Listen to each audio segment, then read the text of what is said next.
नमस्कार, गाव तिथे माझामध्ये आपल्या सगळ्यांचं स्वागत। तुमच्या आमच्या गावामध्ये नेमकं काय घडतंय पाहूयात गाव तिथे माझा।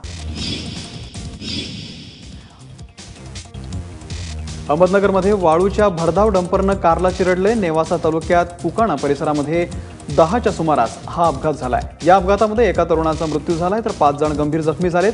शेगाववरून कुकाणा नेवासाकडे येणाऱ्या डंपरनं च्या विरुद्ध दिशेने येणाऱ्या कारला समोरून जोरदार धडक दिली आणि हा अपघात झाला। कला क्रीडा तासिकेमध्ये कपात केल्यानं अहमदनगरला शिक्षकांनी आंदोलन केलंय। जिल्हाधिकारी कार्यालयासमोर परिपत्रकाची होळी करून शिक्षकांनी निषेध व्यक्त केलाय। राज्य सरकारनं 8वी पर्यंतच्या शालेय कला आणि क्रीडा विषयाच्या तासिकांमध्ये निम्म्यानं कपात केली आहे। जून पासून या निर्णयाची अंमलबजावणी होणार आहे। मात्र या निर्णयाविरोधात जिल्हास्तरीय समन्वय समिती आक्रमक झाली आहे। तूर, मिरची आणि हळदी पाठोपाठ आता भुईमुगाचेही भाव पडल्यानं राज्यातील भुईमुग उत्पादक शेतकरी हवालदिल झालेला आहे। कारण भुईमुगाला भाव नसल्यानं खरेदी अभावी अकोला जिल्ह्यातील अकोट कृषी उत्पन्न बाजार समितीतील भुईमुग खरेदी गेल्या 2 दिवसांपासून ठप्प झाली आहे। भुईमुगाला बाजारामध्ये 2,500 पेक्षा अधिकचा भाव द्यायला कोणताच व्यापारी तयार होत नाहीये। चंद्रपूर जिल्ह्यातील बल्लारपूर शहरामध्ये लग्नाआधीच नवरदेवाचा आणि त्याच्या आईचा मृत्यू झाल्याची दुर्दैवी घटना घडलेली आहे। बल्लारपूर शहरातील विवेकानंद वॉर्डामधील त्रिंबके कुटुंबामध्ये 2 जून रोजी लग्न सोहळा असल्यानं घरातील साफसफाई आणि रंगाचं काम सुरू होतं। त्यामुळे घरामध्ये अर्थिंगच्या वायर अस्ताव्यस्त पसरलेल्या होत्या।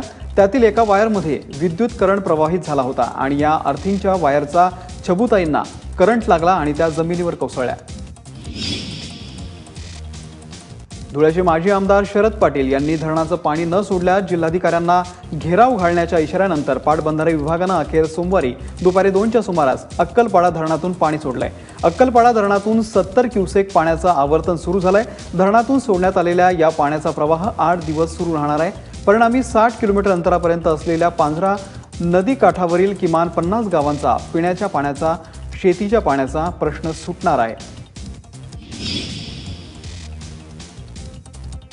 रखरखत्या उन्हाळ्यानंतर चातकाप्रमाणेच शेतकरी वाट पाहतोय पावसाची।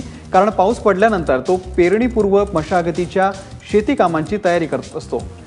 त्यामुळे येत्या 2 ते 3 दिवसांमध्ये पाऊस येण्याची चाहूल लागताच बुलढाणा जिल्ह्यातील शेतकऱ्यांनी पेरणीपूर्व मशागतीच्या कामांना अंतिम हात फिरवायला सुरुवात केली आहे। बुलढाणा जिल्ह्यामध्ये खरीपाचं क्षेत्र हे 7,48,000 हेक्टरचं असून 3,61,000 क्षेत्रावरती सोयाबीन लागवडीचं नियोजन आहे।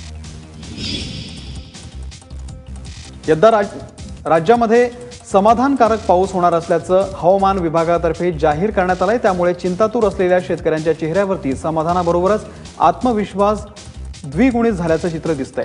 येत्या काही दिवसांमध्ये वरुण राजाचं महाराष्ट्रामध्ये आगमन होतंय। गेल्या वर्षी जून महिना उलटून देखील धुळे जिल्ह्यातील पेरणी क्षेत्र पूर्ण झालेलं नव्हतं। मात्र यंदा हवामान विभागानं पाऊसमान समाधानकारक होणार असल्याचं जाहीर करता शेतकऱ्यांनी मशागतीची कामं करायला सुरुवात केलेली आहे। तर कृषी विभाग देखील कामाला लागलाय।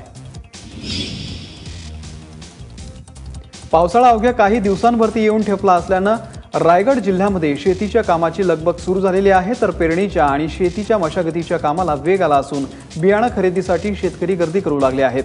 हवामान खात्याच्या अंदाजानुसार 2 ते 3 जूनला मान्सून महाराष्ट्रामध्ये येणार, पण त्यापूर्वीच काल रात्री मान्सूनपूर्व पावसानं हजेरी लावली आहे। मान्सूनचं आगमन जसजसं जवळ येतंय तसतसं शेतकऱ्याची शेतातील कामाची लगबग देखील वाढली आहे। शेतकऱ्याची शेतातील मशागतीची कामं पूर्णत्वाकडे येत आहेत आणि पावसाच्या आगमनाची आतुरतेने तो वाट पाहतोय। शेतकऱ्यांसोबतच प्रशासनही येणाऱ्या हंगामासाठी तयार झालंय।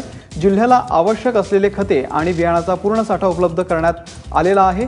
पेरणीसाठी उत्तम प्रतीची बियाणं वापरण्याकडे शेतकऱ्यांचा कल असतो। त्यात अनेक शेतकरी तर आपल्या घरातील बियाणांनाच पहिली पसंती देतात।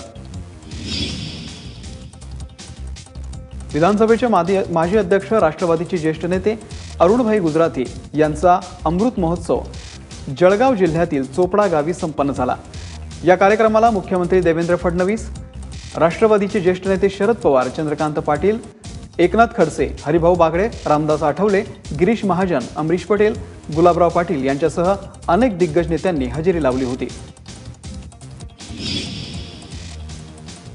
राज्यातील 4ही कृषी विद्यापीठांमध्ये विचारांची देवाणघेवाण गरजेची असून त्यातून चांगलं काम बाहेर येऊ शकतं। आणि राज्य पुढे जाऊ शकतं त्यासाठी शासन 4ही कृषी विद्यापीठांच्या पाठीशी असल्याचं राज्याचे कृषी मंत्री पांडुरंग फुंडकर यांनी सांगितलंय। परभणी कृषी विद्यापीठामध्ये राज्यातील 4ही कृषी विद्यापीठांच्या संयुक्त संशोधन आणि विकास समितीच्या बैठकीचं उद्घाटन झालं त्यावेळी ते बोलत होते। पुढील 2 दिवसांमध्ये राज्यभरातून आलेले कृषी तज्ञ विविध विषयांवरती केलेलं संशोधन आणि माहिती सादर करणार आहेत। शेतकऱ्यांच्या कर्जमाफीसह विविध मागण्यांकडे लक्ष वेधून घेण्यासाठी जळगाव जिल्ह्यातील अनेक शेतकरी आता 1 जून पासून संपावर जाण्याच्या तयारीत लागलेले आहेत।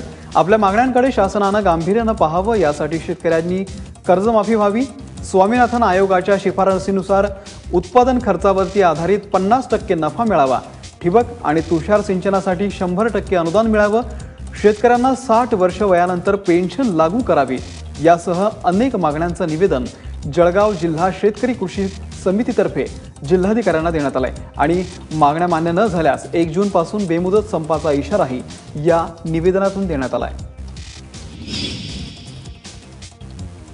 नागपूर भंडारा मार्गावरील कापसीजवळ एका लाकूड कारखान्याला रात्री उशिरा आग लागली। अग्निशमन दलाच्या 5 गाड्यांनी आगीवरती नियंत्रण मिळवलंय, पण आगीमध्ये लाकूड कारखाना हा जळून खाक झालाय। सुदैवाने या घटनेमध्ये कोणतीही जीवितहानी झालेली नाही।